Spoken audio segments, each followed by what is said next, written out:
algebraic fractions. It's going to be very important that we can manipulate algebraic fractions as we go through this course.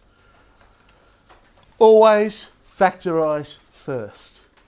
So before you do anything with algebraic fractions, factorise numerators, factorise denominators, then go and do the different operation that you have to do. Then the other key thing, very hard to put this into words, so I just put the symbols there.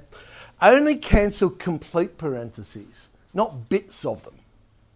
And that's why it needs to be factorised first, so you can see the complete parentheses and you can try and find a matching parentheses that will cancel with it. People love cancelling. They see an X and an X. Oh, cancel, cancel. You can only do it once it's factorised. So always factorise first. Now, something like this, of course, I can't factorise because there's only one term on top and bottom. So here we can go for our life with the cancelling. Let's see. We got the 16 and the 24. That changes to 2/3. The A goes into the A cubed, the B squared and the B cubed, and the C into the C cubed, and we get our 2A squared on 3BC. That probably was the first type of algebraic fraction you ever saw and had to simplify down. Okay. This actually is a very common question. When we look at a topic later on this year, you'll see this particular algebraic fraction come up a lot, or ones that have the same feel to it. So, the first thing I shall do will be, what do you reckon? Factorise. Good. It's good to see we're paying attention there. Always factorise first. Okay. So, the top of the fraction has a common factor of A. The bottom has 2A. Oh, but hang on a sec. Something else we now notice. I've got P squared minus Q squared in parentheses there. That will factorise as well. It's now completely factorised. The P minus Q is the same on both top and bottom. Inside the parentheses is the same. I can cancel it. The A's can also cancel. And we get left with P plus Q on 2. Multiplication of fractions. What's the first thing we do when we want to multiply algebraic fractions? Anyone? Very good. Factorise. So, let's factorise. I wonder which one I did first. Okay. Obviously, the x plus 1 and the 3x plus 1, there's no factorising to do there. So I just place parentheses around them and say, okay, this is a complete thing to be cancelled. Which would you do first? The top of the first fraction or the bottom of the second fraction? It doesn't really matter. Just interested to see what people's personal preferences are. I reckon I probably would have done the difference of two squares first. Probably looks like the easier one. Did I? Yes, I did. There we go. 3x plus 1, 3x minus 1. That helps me in a way because they love to set these algebraic fraction questions up so that they do cancel. And so I can sort of have a pretty good guess how the bottom one might factorise. I reckon there could well be a factor of more x plus 1 in there maybe to cancel with that x plus 1. There's a 3x minus 1 missing as well. That may well be in there. It ends up, sure enough, there it is. 3x minus 1, x plus 1. Don't always just assume that's going to happen, of course. Do check and make sure that that is the correct factorisation if you're going to do it that way. But now we can factorise to our heart's content. And look, everything cancels and we're just left with 1. Isn't that nice? Division. Of course, division we do different, don't we, to multiplication. What's the first thing I'm going to do with this question? No, the first thing I'm going to do is factorise because you always factorise first. Aha! But you are right. I did also take the opportunity to invert and multiply as well. So the 3a is not going to factorise. The 6a squared b, that's not going to factorise. So what have we got? We've got a common factor in the top of the first one. I probably did that one first. Yes, I did. B outside of a minus 2b. Now, look at this quadratic. Multiplies together. Don't need to worry about the b's. They're just there to confuse me. Multiply together give 4. Add together give minus 4. That's actually a perfect square, isn't it? So we've got a minus 2b all squared. Now we can cancel. We've got an a cancels with the a squared, b with the b, a minus 2b with one of the a minus 2b's in the bottom, and we end up with just 1 on the top, 2a outside of a minus 2b on the bottom. Subtracting fractions. Remember, unlike multiplication and division, you can't just go for it.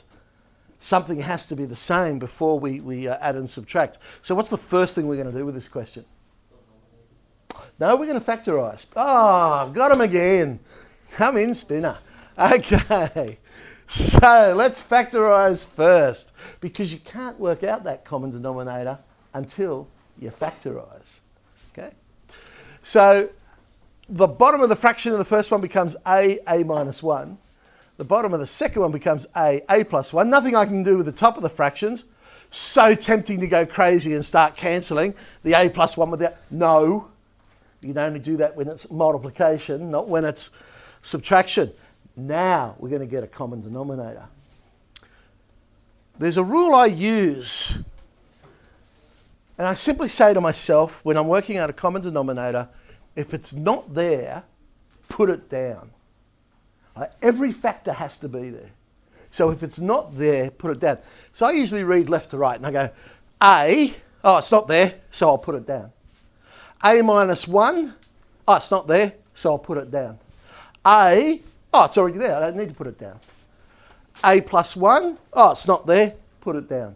So there's my denominator, A minus 1, A plus 1. If it's not there, put it down. What you should end up with is each of the factors at their highest power. The highest power of A in this question and the denominator is 1. So that's all I need on the bottom. I don't need A squared. It'll still work with A squared, but you'll find later on something will end up cancelling. So say as you're cancelling later on, you only need the highest power that appears. All right, we now need to work out the top of the fraction. And what I say to myself with this one is, what's different? Okay, so that was if it's not there, put it down. What's different? Okay, that's what I'll end up dividing by. A minus 1. Hang on, I'll just take that away. A minus 1. The denominator is now A minus 1, A plus 1. What's different? It's the A plus 1. So that's what I'll multiply the top by. The top becomes A plus 1 squared. Minus A plus 1, A minus 1, A plus 1. What's different? It's the A minus 1. So that is what I'll multiply the top by. All right, now, again, very tempting to go cancelling, but I can't because of that minus sign. It's all got to be factorised. So I'm going to have to expand the top out, then factorise it again. Then I can cancel if possible. Now, the long way of doing it would be to expand the whole thing out, which I've just done there, you'll see. Of course, there is a quicker way. If you think of the patterns, because look at the questions you got there. A plus 1 squared minus A minus 1 squared. I've got a perfect square minus a perfect square.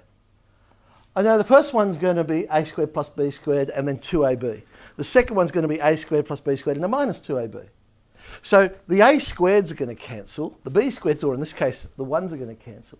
I'm going to end up with 2AB minus 2AB. 4 times the product. Sure enough, I end up with 4A. So you follow what I'm saying there? If you see the pattern and the numbers are very similar, it's only the signs that are different. You can play with the patterns to come up with an answer quicker. Still works to expand it out the other way, but if you notice the pattern, you can sometimes save yourself some time. And the A will cancel with the A on the bottom. So there it is, 4 over A minus 1, A plus 1. All right, let's do, look at this one. You're a little beauty. Nicely, the first two are factorised for me already. So now the first thing I'll do is what? Factorise. Very good. We've still got to factorise the last one here. So here comes x plus y, x minus y. If it's not there, put it down. X plus y squared, put it down. X minus y squared, put it down. X plus y, it's already there. Remember, it's the highest power you want. 2 is the highest power, it's there. X minus y, it's there, so I don't need to put it down again. That becomes my common denominator. How is it different? It was x plus y squared. It's now x plus y squared, x minus y squared. So it'll be 1 times x minus y squared. Look at the next fraction. X minus y all squared. Change to x plus y squared, x minus y squared. What is different? The x plus y squared. Okay, minus 2 lots of. The denominator was x plus y, x minus y. I've got that squared, so I need to multiply by x plus y, x minus y. Again, I could expand the whole thing out, but look, they're all very similar things. X minus y all squared plus x plus y all squared. This time it's the middle bit that's going to cancel, because one of them will expand out to be plus 2ab, the other one will be minus 2ab. They'll cancel. So I know these first two will give me 2x squared, 2y squared. But now I've got minus the difference of two squares. So minus 2x squared minus 2y squared. I think I've ended up with 4y squared. Let's see. There was the long way. If I expand the whole thing out, yep, sure enough, 4y squared. The one thing I will point out about doing things up here in your head, if you find yourself making mistakes, write more down. Okay? Because the more you try and do in your head, greater chance of an error. So if you find you're making errors, put more lines of working out in. Do smaller steps in between each line to stop making those errors. Yeah? All right, that's enough for me this morning. You're probably sick of hearing me speak. You don't have to agree.